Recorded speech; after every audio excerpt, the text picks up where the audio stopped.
Hey everyone, welcome back to my new horror story time. And मैंने कल YouTube पर एक कम्युनिटी पोस्ट डाला था जिसमें मैंने आप सबसे पूछा था कि मैं किस टाइम पर जो वीडियोस होते हैं इनको अपलोड करूं। तो सब ने कहा कि मैं 3 बजे अपलोड करूं दोपहर में। अब ट्राई करते हैं, मैं 3 बजे अपलोड करूंगा। आप सब भी बस कोशिश करना कि ज़्यादा से ज़्यादा लोग एकदम से वीडियोज़ के आते वीडियो को देख लेना और पूरे वीडियोज़ देखना, ताकि यूट्यूब रीच दे एंड हम ज़्यादा लोगों तक पहुँच सकें। और अगर आप चैनल पे नए हो तो चैनल को सब्सक्राइब कर लेना, वीडियो को लाइक कर देना एंड वीडियो को एंड तक देखना। बहुत इंटरेस्टिंग जो होते हैं स्टोरीज होते हैं हमारे, एंड सारे रियलिस्टिक होते हैं, तो आप सबको बहुत मज़ा आएगा, कनेक्टेड फील करोगे। और अगर आप लोगों के पास कोई भी ऐसे हॉरर इंसिडेंट है जो आप लोगों को लगता है कि सबके साथ शेयर करे जाने चाहिए, तो ये नहीं मेरी Gmail ID, यहाँ आपने अपने हॉरर इंसिडेंट शेयर करो, मैं रीड करूँगा एंड ट्राई करूँगा कि सबके साथ यहाँ शेयर करूँ।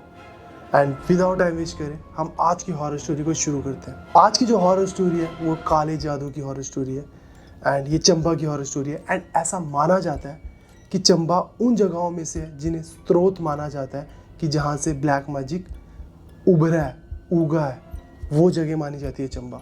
एंड अभी भी प्रेजेंटली ऐसा कहा जाता है कि चंबा में बहुत लोग ऐसे हैं जो ब्लैक मैजिक करते हैं या ब्लैक मैजिक करना जानते हैं। तो आज की स्टोरी जो हमारे साथ शेयर करी वो संजीव ने शेयर करी है। संजीव चंबा का रहने वाला है, अपनी फैमिली के साथ रहता है। एंड संजीव की फैमिली में संजीव के मम्मी पापा हैं, ये 3 लोग हैं। संजीव पढ़ाई में ज़्यादा अच्छा नहीं है, तो पेरेंट्स से डांट पड़ती रहती है कि अच्छे से पढ़, ध्यान लगा, आवारागर्दी कम कर। पर फिर भी संजीव बिलो एवरेज स्टूडेंट है और 10th इस टाइम उसने पास करी होती है जस्ट इसी साल। और उसने एक नवे स्कूल में एडमिशन लिया होता है +1 में। वहाँ ज़्यादा लोगों को नहीं जानता होता संजीव। तो 2-3 महीने बीतते हैं, लोगों से उसकी इंट्रोडक्शन होती है, लोगों से बातचीत होनी उसकी शुरू होती है। एंड जिस क्लास में संजीव होता है, संजीव के बेंच के पीछे एक लड़की बैठती है, उसका नाम होता है रिजवाना। वो संजीव को पसंद करने लगती है और संजीव को कोई इंटरेस्ट नहीं होता इन चीज़ों में, वो अपना ही घूम रहता है। तो कुछ टाइम बाद क्या होता है, हाफ ईयरली के एग्जाम्स होते हैं और रिजल्ट अनाउंस होता है। और रिजल्ट संजीव का बहुत बेकार आता है। अब वो डरा हुआ होता है कि मैं पापा को कैसे बताऊंगा कि मेरा रिजल्ट बहुत ख़राब आया। अब पेरेंट्स टीचर मीटिंग होती है और सबके पेरेंट्स को बुलाया जाता है, सबके पेरेंट्स आके चले जाते हैं। सबसे लास्ट में आते हैं संजीव के पापा। अब जैसे ही संजीव अपने पापा को लेकर जाता है क्लासरूम के अंदर, फर्स्ट फ्लोर पर बैठे होते हैं मैम, एक कॉरिडोर होता है, वहाँ से सामने एक रूम होता है, वहाँ बैठे होते हैं। अब मैम बोलती है कि आपका बच्चा थोड़ा वीक है, पढ़ाई में ध्यान नहीं देगा तो पास नहीं हो पाएगा, इसको बोलो थोड़ा ध्यान दे, रिजल्ट बहुत ख़राब है। और संजीव के पापा बहुत गुस्सा हो जाते हैं, आग बबूला, और उसको डांटना शुरू कर देते हैं वहीं पर। अब वो टीचर से कुछ बात ही कर रहे होते हैं, इतने में संजीव दरवाजे से बाहर आता है और थोड़ा सा इस साइड को चलना शुरू करता है। वो देखता है कॉरिडोर में से ना रिजवाना आ रही है, जो संजीव के पीछे बैठती है और संजीव को पसंद करती है। और वो ना संजीव को देख रही है और स्माइल पास कर रही है और संजीव की तरफ चलती हुई आ रही है। और सडनली संजीव के पास आके रुक जाती है और घुटनों में बैठती है और संजीव को बोलती है, मैं उससे बहुत प्यार करती हूँ, आई लव यू, तू मेरे साथ फ्रेंडशिप करेगा। और इतने में संजीव के पापा आ जाते हैं। संजीव डर जाता है, वो भी एकदम से क्लासरूम के अंदर चला जाता है। अब संजीव के पापा ने ये सब देख लिया होता है। अब संजीव घर जाता है, संजीव के पापा उसकी मम्मी को बताते हैं आवारागर्दी कर रहा है, इसलिए इसका पढ़ाई में ध्यान नहीं लग रहा है, इन चीज़ों में अटका हुआ है, लड़कियों से बातें करता है, उनके साथ घूमता है, एक लड़की ने ऐसा कहा इसको, और उसको बहुत मार भी पड़ती है संजीव को। और नेक्स्ट डे संजीव आता है और उसको क्लियरली बोल देता है कि भाई ऐसा कुछ भी नहीं है, मुझे इन चीज़ों में इंटरेस्ट नहीं है और आप मुझसे बात मत करना दोबारा। समय बीतता है और बीतते बीतते फाइनल एग्ज़ाम्स का टाइम आ जाता है। अब जनवरी का टाइम चल रहा होता है फाइनल एग्ज़ाम से पहले। और उस टाइम पर ना संजीव की तबीयत थोड़ी ना ख़राब होनी शुरू हो जाती है। जैसे उसको खांसी होने लग जाती है, बुखार होने लग जाता है, जुकाम होने लग जाता है, बीच बीच में ठीक हो जाता है। और रात को उसको ना डर लगता है, अजीब अजीब सपने आ रहे हैं, घबराहट हो रही है, एकदम से ना घिरा हुआ महसूस कर रहा है। बट वो अपने आप को ये कह के टाल देता है कि फीवर होगा, वायरल होगा, जुकाम है, नॉर्मल है, ये सब चीज़ें कह के टाल देता है। बीतते बीतते कुछ समय बीतता है, 1-2 महीने बीते, फाइनल एग्ज़ाम्स आते हैं, फाइनल एग्ज़ाम्स भी हो जाते हैं। अब जैसे सब कुछ ओवर हो जाता है, अब संजीव का बर्थडे आता है 26 मार्च को और वो अपने दोस्तों के साथ अपना बर्थडे सेलिब्रेट करने जाता है। और 26 मार्च को पहली बार ऐसा हुआ था कि संजीव ने बियर पी थी, पहली बार अपनी लाइफ में। थोड़ी सी बियर पीने के बाद संजीव बेहोश हो जाता है और जैसे ही वो उठता है, उस दिन 28 अप्रैल होता है। अब बीच में 26 मार्च से लेकर 28 अप्रैल के बीच में क्या हुआ किसी को कुछ भी नहीं याद था। यानी संजीव को कुछ भी याद नहीं था कि मैं जब बेहोश हुआ था या फिर मुझे लास्ट डेट जो याद है वो मुझे मेरा बर्थडे याद है 26 मार्च, और उसके बाद मैं सीधे 28 अप्रैल को उठ रहा हूँ। सब कह रहे हैं 28 अप्रैल है, बीच में क्या हुआ उसको कुछ भी नहीं पता। और जब वो उठता है उसके बॉडी पे ना ऐसे मार्क्स पड़े होते हैं, गहरे गहरे कट पड़े होते हैं, जली हुई होती है बॉडी, बर्न मार्क्स होते हैं बहुत सारे, और वो डर जाता है, काफ़ी घबरा जाता है। 1-2 दिन तो उसको ये चीज़ रिकवर करने में लग जाता है कि इतना समय बीत चुका है और मुझे कुछ भी याद नहीं है। बहुत फोर्स करता है, सबको बोलता है कि क्या हुआ है मुझे बताओ, क्या हुआ है मुझे बताओ। फिर लोगों के बताने पर पता लगता है, उसके पेरेंट्स के बताने पर पता लगता है कि जिस दिन तूने अपने बर्थडे वाले दिन बियर पी थी उसके बाद तू बेहोश हो गया था और तेरे दोस्त तेरे को अपने घर लेकर आए, और इस बीच जब घर लेकर आ रहे थे ना तो तुम्हारा पीछा कोई लड़की कर रही थी, और जब लड़की पीछा कर रही थी तो दोस्तों ने देखा और जैसे ही घर पे ड्रॉप करा, मम्मी पापा को बोला संजीव के कि ये बेहोश हो गया है और थोड़ा सा बियर ज़्यादा पी ली इसने और इसकी वजह से इसको होश नहीं आ रहा है, बट इसको रखो। बट हमारा पीछा कोई लड़की कर रही थी और क्यों कर रही थी पता नहीं, उन्होंने जस्ट रैंडमली बोला आंटी को और वो चले गए। अब उसी दिन मम्मी बताते हैं संजीव के कि 4-5 बजे के करीब तू रूम में आया मम्मी पापा के, संजीव अलग सोता था, और अपने पापा को ना यूँ घूरता रहा।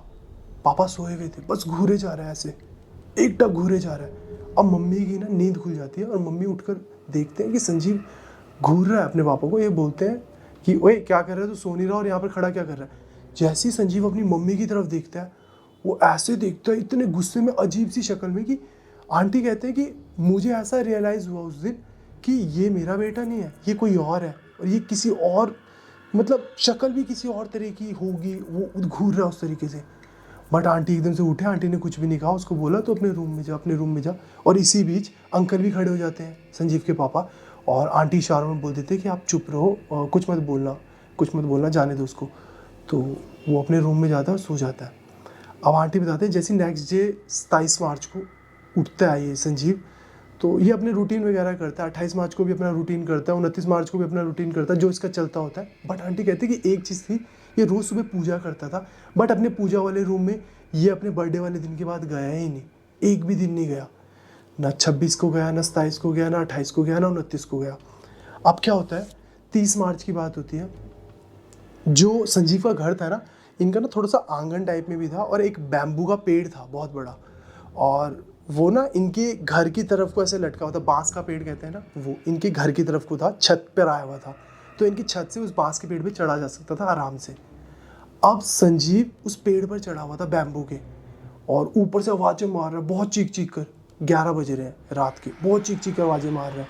आस पड़ोस वाले संजीव के पापा को कॉल करते हैं कि पेड़ के ऊपर, वो जो बैम्बू का पेड़ है बांस का, उसके ऊपर आपका बच्चा चढ़ा हुआ और चीखें मार रहा है। तो अंकल भी जाते हैं छत पर और देखते हैं, वो हैरान हो जाते हैं कि अंदर से ताला लगा हुआ है छत पर। तो संजीव छत पर कैसे गया जब अंदर की साइड से ताला लगा। बट वो खोलते हैं, बाहर आते हैं और संजीव को आवाज़ें मार रहे, बेटे नीचे आओ। बट वो अजीब भाषा में कुछ चीख चीख कर बोल रहा है किसी को, लोगों को लग रहा है वो चीख रहा है, बट वो एक डिफरेंट लैंग्वेज में कुछ भी बोल रहा है। अब सडनली क्या होता है, एक पंडित होता है इनके एरिया में रहता होता है, वो इनके घर की तरफ आता है चलता हुआ, इनकी दहलीज पर हाथ रखता है और हाथ रखकर ना हनुमान चालीसा पढ़नी शुरू कर देता है, जोर जोर से हनुमान चालीसा पढ़नी शुरू कर देता है। और एकदम से ही जो संजीव है वो जोरों से नीचे गिरता है, उसको चोट भी आती है। वो पेड़ से, जो भी बैम्बू का पेड़ था बांस का, उससे नीचे गिरता है बहुत ज़ोर से और उसको चोट भी आती है।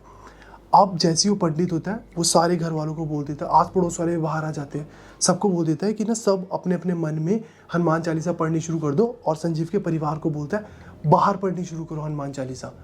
और वो बस वहाँ पर रो रहा है, जोर जोर से चीखे मार रहा है, संजीव रो रहा है और अपने हाथों पे ऐसे कुरेद रहा है। और उसके बाद ना पंडित नहा धोकर आता है, पूजा का सामान लेकर आता है, और कुछ थोड़ी सी ना पूजा वगैरह करने के बाद संजीव के पेरेंट्स को बोलते हैं पंडित जी कि आप अपने बच्चे को लेकर अभी के अभी अपने गांव निकलो, कुल देवी के पास जाओ, उनकी पूजा करो, आपका बच्चा बहुत घोर संकट में है, ये बचेगा नहीं अदरवाइज, आप अपने कुल देवी देवता के पास जाओ, वही इसकी रक्षा कर सकते हैं। वो बुक करते हैं गाड़ी वगैरह और अपने गाँव को निकल पड़ते हैं। अब जब ये अपने गांव को जा रहे होते हैं तो ये संजीव को पकड़ते हैं, संजीव बहुत उल्टी सीधी हरकतें करता है। ये देखते हैं कि संजीव को हाथ पकड़ रहे हैं, यहाँ कट बजा हुआ है, यहाँ कट बजा हुआ है, कहीं पर जले के निशान है, ये कैसे पड़े किसी को नहीं पता, पर उसके शरीर पे ऐसे ऐसे निशान पड़े हुए हैं। अब क्या होता है इनके साथ, जैसे ही ये ना अपने गाँव के आधे रास्ते पे पहुँचते ना, गाँव के जैसे गाँव के रास्ते पे पहुँचे, इस साइड को कुल देवी का मंदिर है और इधर गाँव है, तो यहाँ पर ना 7-8 लोग एकदम से गाड़ी के आगे आते हैं और एकदम से गाड़ी के आगे आते हैं, संजीव को बाहर निकालते हैं और संजीव गालियाँ निकाल रहा है एक डिफरेंट लैंग्वेज में किसी अजीब सी लैंग्वेज में बहुत गालियाँ निकाल रहा है और 7-8 लोग पकड़ते हैं और कुलदेवी के मंदिर की तरफ चले जाते हैं। अब संजीव के पेरेंट्स पहले ही कुलदेवी के मंदिर में कॉल कर चुके थे पंडित जी को कि आप पूजा की पूरी तैयारी करो, हम आ रहे हैं, बच्चे के साथ कुछ हो गया है, उसकी पूजा करनी है कुलदेवी की। और वो जैसे ही अब पापा वगैरह भी गाड़ी खड़ा कर जल्दी उस साइड को जाते हैं, मंदिर की साइड में, और देखते हैं कि पूजा वगैरह वही बैठा हुआ है बच्चा और पंडित जी बैठे हुए हैं और वो आराम से अपनी पूजा वगैरह कर रहे हैं और संजीव भी चुपचाप बैठा हुआ है। अब पंडित जी बोलते हैं कि आप साथ क्यों नहीं आए? तो पापा मम्मी बोलते हैं कि अभी जो आपने 5-7 लोग भेजे थे वो ले गए थे। तो पंडित जी बोलते हैं तो अकेला आया चलते हुए। तो अब इतनी बातों में ये कह रहे हैं कि हमने देखा कि 5-7 लोग ले गए, पंडित जी कह रहे हैं मैंने देखा ये अकेला आया। तो अपनी पूजा वगैरह करनी शुरू कर दी और 2-3 दिन पूजा के लगे। अब पूजा के दौरान बहुत कुछ हुआ। अब संजीव पूरी पूजा के दौरान एक चीज़ दोहरा रहा था कि मैं इससे बहुत प्यार करता हूँ, मैं इसको जाने नहीं दूंगा, मैं इसको मार डालूंगा और उसके बाद मैं अपनी जान भी दे दूंगी और उसके बाद मैं इसके साथ मिल जाऊंगी। अब सब हैरान कि क्या बातें बोल रही है, बट संजीव एक लड़की की आवाज़ में बात कर रहा था और वो एक कॉन्टिन्यूस बोल रहा था कि मैं इससे बहुत प्यार करती हूँ, मैं इसे मार दूंगी, फिर अपने आप को मार दूंगी और हम एक हो जाएंगे। अब उसकी पूजा चली, सब कुछ ठीक हो गया। अब एट लास्ट में पंडित जी बताते हैं, क्योंकि जो पंडित जी ने इनके घर पर आके हनुमान चालीसा पढ़ी होती है ना, वो पंडित जी भी इनके गांव में आते हैं। अब वो पंडित जी बताते हैं कि मैंने आपको आपके कुल देवी देवता के पास आके पूजा करने के लिए इसलिए कहा क्योंकि मेरे को आपके दादा दिखे, संजीव के दादा दिखे और उन्होंने बताया कि मेरा बच्चा खतरे में है, उसके ऊपर कुछ साया लगा हुआ है, बहुत गंभीर हो रही है उसकी सिचुएशन, प्लीज़ जाओ और उनको बोलो कि कुल देवी देवता की पूजा करने आए। तो इसलिए मैं आपके घर पर आया था और मैंने आप सबको ये गाइड करा। अब जो पंडित जी पूजा कर रहे थे वो पंडित जी बताते हैं कि पूजा वगैरह करने के दौरान 2-3 दिन के दौरान कि जो 7-8 लोग आए हुए थे ना, वो एक्चुअल में आपके कुल देवी देवता ने भेजे हुए थे। वो इंसान नहीं थे कोई, वो आपके कुल देवी देवता ने कोई भेजे हुए थे, वो इसको यहाँ तक लेकर आया, अदरवाइज़ ये ईजिली आता ही नहीं मंदिर में। तो आपने देखा कि 5-7 लोग ले गए, मैंने देखा वो अकेला है, तो वो जो 5-7 लोग थे वो आपके कुल देवी देवता ने ही भेजे हुए थे। अब ये सारी बातें होने के बाद उन्होंने बताया एट लास्ट कि जिस स्कूल में संजीव पढ़ता था वहाँ किसी लड़की ने इसके ऊपर ब्लैक मैजिक करा है, काला जादू करा है और वो इससे बहुत प्यार करती है। उसने ब्लैक मैजिक इस कदर करा है कि वो इसको मार देगी और वो फिर अपनी खुद की जान दे देगी और फिर एक हो जाएंगे। इस लेवल का ब्लैक मैजिक करा है। बट ये सारी पूजा के दौरान सब कुछ करने के बाद उसके शरीर पे जो निशान थे वो भी रिकवर होने लगे थे और सब कुछ ठीक हो गया। और सबको पता लग गया था कि संजीव के स्कूल में कोई लड़की है, उसने ये ब्लैक मैजिक करा और उसके पापा को पता लग गया था कि जो लड़की उस दिन उसको प्रपोज कर रही थी शायद रिजवाना ये वही लड़की है जिसने इसके ऊपर ब्लैक मैजिक करा हमारे बेटे के ऊपर। बट इसके बाद वो बेहोश ही रहा। जब उसने बात करनी छोड़ दी ना उस रिजवाना के, जो भी ब्लैक मैजिक था या जो भी था, उसने बात करनी छोड़ दी और पंडित जी ने कहा अब आपका बेटा सही है, इसको ले जाओ। वो इतना ज़्यादा मतलब उसके शरीर में जान नहीं थी कि वो होश में भी नहीं था। उसको डॉक्टर के पास रखा गया। अब ये मिडिल क्लास फैमिली से बिलोंग करते थे। अब जो संजीव के पापा थे उन्होंने लोन लिया, डॉक्टर के पास हॉस्पिटल में एडमिट करा, इसका इलाज करा। इलाज कराने के बाद मतलब ये लगा चलो 26 मार्च को इंसिडेंट शुरू हुआ था, 5-7 दिन इन चीज़ों में लगे और उसके बाद वो उठा 28 अप्रैल को और संजीव को कुछ भी नहीं याद। यानी 26 मार्च के बाद जितने भी दिन वो काम कर रहा था, एक्टिव था, इधर उधर घूम रहा था, वो रिजवाना थी या रिजवाना ने जिस भी चीज़ के थ्रू वो ब्लैक मैजिक करा था वो थी, वो संजीव था। इन संजीव को लास्ट जो उसकी मेमोरी थी वो 26 मार्च की थी, अपने बर्थडे की, जब वो अपने दोस्तों के साथ पी रहा था बियर, वो थी। उसके बाद वो 28 अप्रैल को उठा जब उसने देखा अपने शरीर पर निशान पड़े हुए और वो सब रिकवर हो रहे थे और हल्के हल्के करके वो सब कुछ रिकवर हो गया। एंड वो अब स्कूल गया दोबारा और उसकी हिम्मत नहीं हुई कि उस लड़की की तरफ देख पाए, बात कर पाए। सब कुछ सही होने के बाद संजीव अपने स्कूल भी गया दोबारा। बट जब वो स्कूल में गया, कुछ दिन गया, उसको डर लगने लगा उस लड़की को देखकर। इनफैक्ट डर लगने लगा उसको पूरी क्लास के बच्चों को देखकर। तो उसने अपने पेरेंट्स को बताया कि मुझसे उस क्लास में नहीं रहा जा रहा, वो बच्चों को नहीं देखा जा रहा, उस लड़की को नहीं देखा जा रहा, मुझे बहुत घबराहट, डर, एंजाइटी ये सब कुछ होने लग गया। तो उसका स्कूल चेंज करा गया, उसने स्कूल बीच में ड्रॉप करा और उसने चेंज कर लिया। बट सारी की सारी बात ये थी कि वहाँ वो जो जादू था, वो ब्लैक मैजिक था, जो भी था वो उस लड़की ने करा था, 11वीं क्लास की लड़की ने, रिजवाना ने। अब वो उसने करा या किसी से करवाया, क्या था किसी को नहीं पता, बट उसने करवाया था ये फॉर श्योर था। एंड उसके पेरेंट्स भी उस लड़की को नहीं बोल पाए, संजीव उस लड़की को नहीं बोल पाया, ना वो उसको कुछ बता पाए। एंड एट लास्ट में एक चीज़ बताना भूल गया, पंडित जी ने एक और चीज़ बताई थी कि जिस लड़की ने इसके ऊपर ये ब्लैक मैजिक करा था, आपके कुल देवी देवता ने उसको बदला भी ले लिया। उसके ऊपर जो भी उसने तोड़ करा हुआ था ब्लैक मैजिक का, वो टूटकर उसके ऊपर ही रिवर्स करा। अब वो अब कभी ज़िंदगी में बोल नहीं पाएगी। जिन भी मंत्रोच्चारण कर कर उसने ये ब्लैक मैजिक करा है, वो कभी दोबारा दोहरा नहीं पाएगी। अब बाद में पता लगा कि रिजवाना के साथ कुछ हुआ है एंड वो बोल नहीं सकती। और जो पंडित जी ने बोला था कि जिस लड़की ने करा है, उसकी जो बोलने की क्षमता थी वो सब खत्म हो गया। और वो रिजवाना भी थी स्कूल में, जिसके साथ कोई इंसिडेंट हुआ और वो कह रहा है वो बोल नहीं पाएगी। तो सबको क्लियरली पता लग गया था कि वो रिजवाना ने ही करा है। एंड उसके बाद उसने वो स्कूल छोड़ दिया था और किसी और स्कूल में एडमिशन ले लिया। एंड अब उसकी लाइफ बिल्कुल सॉर्टेड चल रही है। बट उसकी लाइफ का ये एक ऐसा इंसिडेंट था जो चाहकर भी नहीं भूल सकता। तो ये था। अब आप सबके क्या ओपिनियन है मुझे कमेंट सेक्शन में जरूर बताना। एंड अगर आप लोगों के पास भी कोई भी ऐसे हॉरर इंसिडेंट है जो आप लोगों को लगता है कि सबके साथ शेयर करे जा सकते हैं, ये नहीं मेरी जीमेल आईडी, यहाँ अपने अपने इंसिडेंट्स को शेयर करूँ, मैं रीड करूँगा एंड ट्राई करूँगा यहाँ सबके साथ शेयर करूँ। तो इस हॉरर स्टोरी टाइम के लिए बस इतना है। मिलते हैं नेक्स्ट हॉरर स्टोरी टाइम में। तब तक के लिए बाय बाय, टेक केयर।